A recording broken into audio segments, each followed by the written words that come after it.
عليه يلعب كرة داخل منطقة الجزاء ورأسية جول. 1-0 يأتي مع الدقيقة رقم 55 من عمر هذا اللقاء. شوف شعباني، برافو يا ولد. صعبة كانت على حارس المرمى ويفتتح التسجيل الآن برأسية معين شعباني ب1-0. شوف الارتقاء، برافو.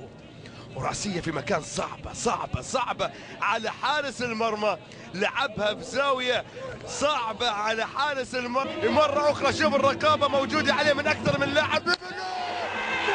لم ييأس الألباني لم ييأس، عدى ومر 1 و2 ثم الثالثة والتسديدة الصعيبة عن نجعي. وهدف التعادل يأتي من معين أو من ميكين ميميلي في اللقطة الماضية ب1-1. ميميلي مع الهدافين موجود، مع ميكين ميميلي. هذه خطيرة، هذه جول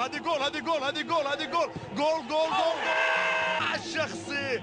شوف الكرة لا تسلل، كرة مرة تعدد 1 و2 مع الشعباني، عداها مع الشعباني وباليمين يلعب له كرة رائعة بهدف ثاني للفيصلي. أبناء حرمة رفضوا ذلك، رفضوا التعادل ورفضوا الخسارة، والانتصار هو القادم، والقادم يأتي معهم، يأتي ب2-1 يا للمباراة.